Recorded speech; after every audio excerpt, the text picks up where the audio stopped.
Welcome to the Ombre Colorwork gift set Streetalong. This project is absolutely perfect for the weather right now because it is 95 degrees and I am not happy trying to knit a blanket right now. So these projects are nice and small. We have a hat, we have a cowl, and we have matching mitts. So they're very simple. We are using a yarn called Timeless by Independent Street Yarn.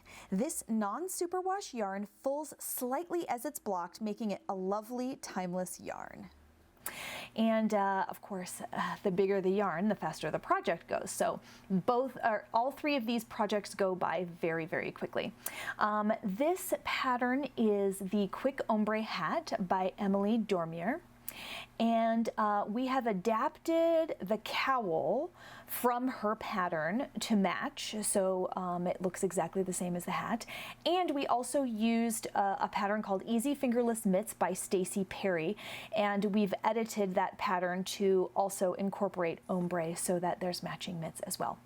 All of these have been incorporated into one pattern by the lovely Michelle over at Independent Street Yarn, and you can find that on my website, auroratalksknit.com. You can download that PDF and it will have all three of the patterns written together in one document to make it easy. So you definitely need to go visit independentstreetyarn.com and look for the Ombre Colorwork gift set kit. Michelle has several different choices of yarn out there, and this is great gift idea for other folks because it only takes 2 skeins of yarn. So when you go out there, you might want to get more than one kit. Okay, that's it. Without further ado, let's cast on. Making sure you've estimated a long enough tail, we are going to use the long tail cast on in rib to cast on our stitches. So we've draped the first one over, and that makes a stitch, and then we've added a knit stitch. Now, because this is a 2x2 rib, we're going to add 2 purl stitches. Up the finger, down the thumb, down the finger, and pull. Now there's 2 purl stitches. Now let's do 2 knit stitches. Up the thumb, down the finger, down the thumb, and give a little tug. Up the thumb, down the finger, down the thumb, tug. Then 2 purls. Up the finger, down the thumb, up the finger. You get the idea. So you can see the 2 that we just made have little purl bumps on them, where these other 2 don't. So we're going to keep going in this method.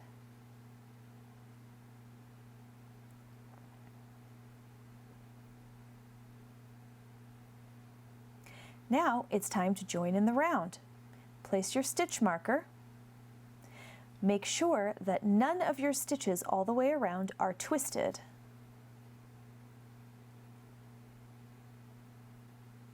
Now it's time to knit our very first stitch. After we find the live yarn, of course.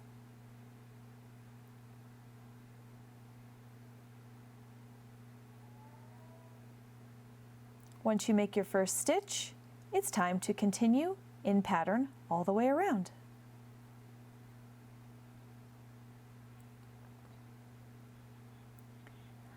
Make sure you keep track of your rows.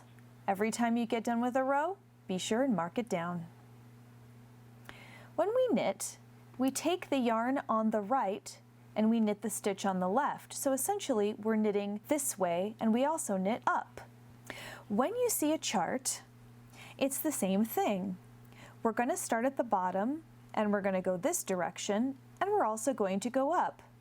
So this first row, we're going to do 1 stitch with color B, which is our new color, and then we're going to do 1, 2, 3 stitches with color A, which is the color that we're currently working with right now. I'm going to make a loop with my new color. Make sure our yarn is in the back from the previous color. We're going to insert into the first stitch, place the loop over the needle, knit 1, then we're going to drop both strands to the back, and we're going to pick up the original strand. Now we're going to knit 1, 2, and 3 stitches. Then We're going to drop this yarn and I'm going to bring it to the front so it's out of the way. Now I can grab the one in the back, give it a gentle little tug, and now I'm able to knit my one stitch in the next color. I like to make sure that when I spread out these stitches, they're not too tight. Then I'll drop that one, and I'll do another one, and a two, and a three stitches, just like that. Bring that one out of the way. Now you can see when we turn it over, we have a long strand that goes from one stitch to the other along the back. Now, if this is too tight like this, it will create a pinch on the front work of your hat. So you want to make sure it's nice and loose. So it's good to make sure that after you do that stitch, you can wiggle those around to make sure that the strand that goes across the back is not too tight. Occasionally there'll be a round where you use one single color. It's absolutely fine. Leave the previous color just hanging out the back, and then when you get to the next row, you'll see it's right there waiting for you to pick up and continue knitting with. As you go, you'll start to see the strands that form on the back behind the work. Here's a few tips on how to keep those nice and loose. As you're knitting with the more prevalent color, the other color gets several stitches away. So when we go to use that previous color, if all of these stitches are really close together, then the strand behind is going to be very small and tight. So I like to spread everything out just like this. Then, when I knit this next stitch, I make a nice long strand across the back that prevents any pinching or pulling. Another hint is to knit your work inside out. Currently, the right side is facing out, but we could turn it inside out. Now, the inside is actually on the outside. This is really great, especially for smaller works such as socks or gloves. When you turn your work inside out like this and you pull the strand around the back, it has to follow the outside of the work, creating a natural curve and keeping it loose magically.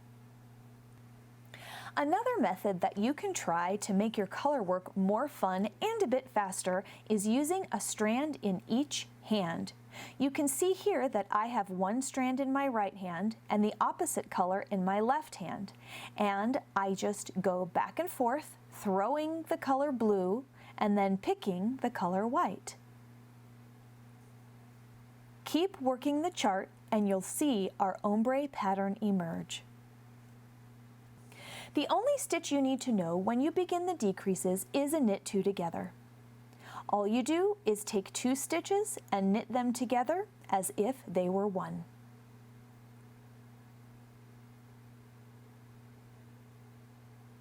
The next round will be just a plain knitting round. Once it starts to get too tight, it's time to switch to double-pointed needles.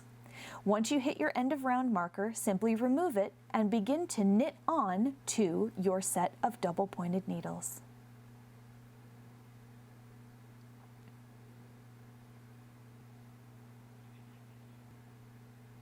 Once you get a third of the stitches onto the first needle, then you'll introduce the second needle for the second third.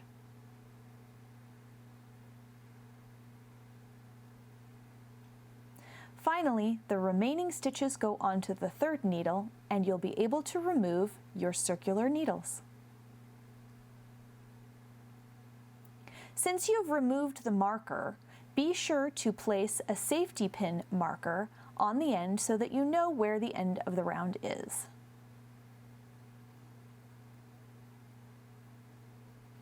Then you're going to keep going in this manner and you'll notice that your hat will get smaller and smaller. Sometimes when you have to perform a knit two together, you'll notice that your stitches are spanning needles. Just very carefully move that stitch from one needle to another so that you're able to knit them together. And then keep going.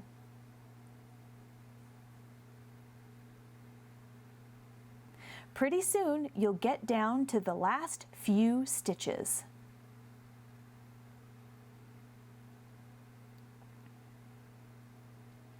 Then it's time to cut your yarn, leaving a nice long tail to weave in later. Thread a darning needle.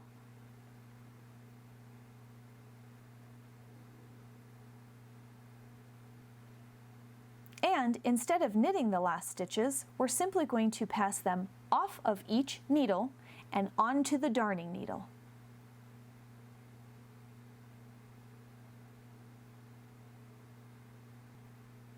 Go around and take all the stitches off of each needle one at a time.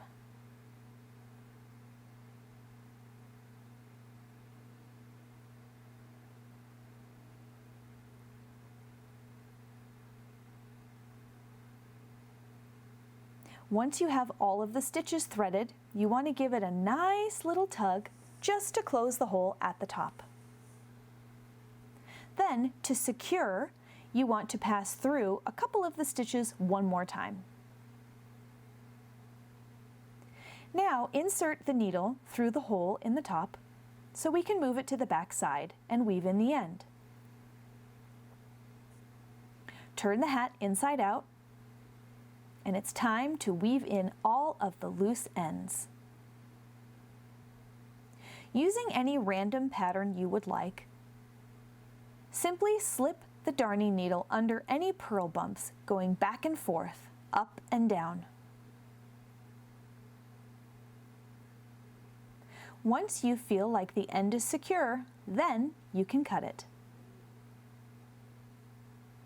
Then find the next loose end and weave that one in as well.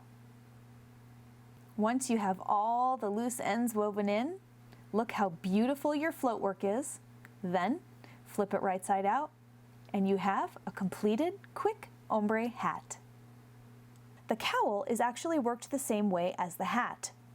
Once you get to the end, however, you're going to need to learn the decrease bind off.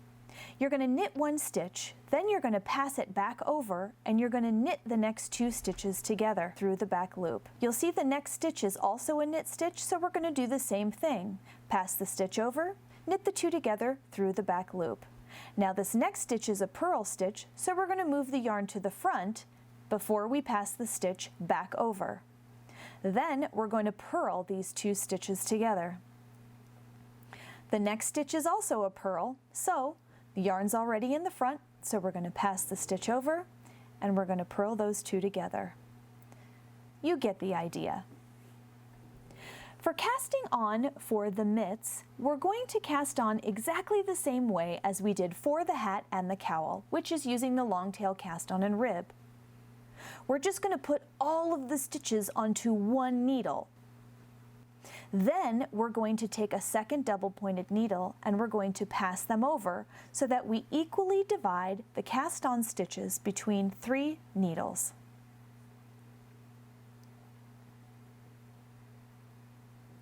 Once you have all of the stitches divided between 3 needles, it's time to very carefully put them all in order and be careful that you don't have a twist.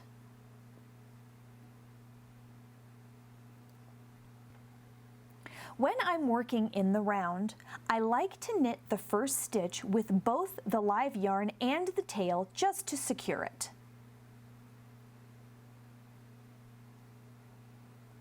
Just remember, when you come back around, this is not 2 stitches, it is only 1. Treat them as such. Then knit all the way around in pattern. Now it's time for the thumb gap. You'll notice that I'm knitting these inside out so that my strands are nice and loose.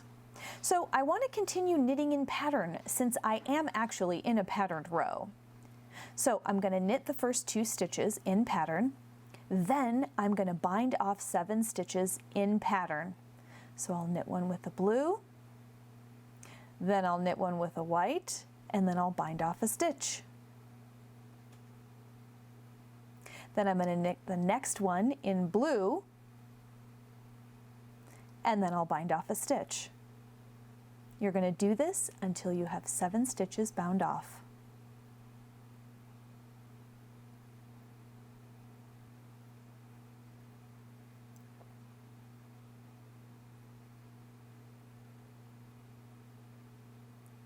Now I'm done with my bind offs, so I want to finish knitting the round in pattern.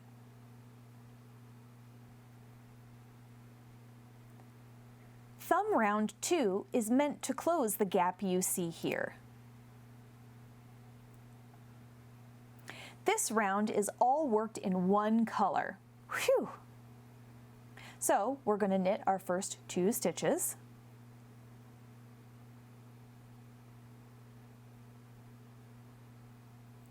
We bound off 7, so now we have to cast on 7. We're going to do the cast on using the backwards loop method. 1, 2, 3, 4, 5, 6, 7. That is going to bridge the gap and leave us a hole for our thumb. Now we're just going to keep knitting the rest of the round in the same color. Then you'll follow the pattern to the end where we will do ribbing and we'll do the decrease bind off. So now you see why I'm making one of these for everybody in my family for the holidays. They go so quick. There's so many different color combinations that you can do. It's great to work in the heat, and yeah, I'm going to be making several more of those. So thank you so much for joining us for this Streetalong. We'll see you in the next one.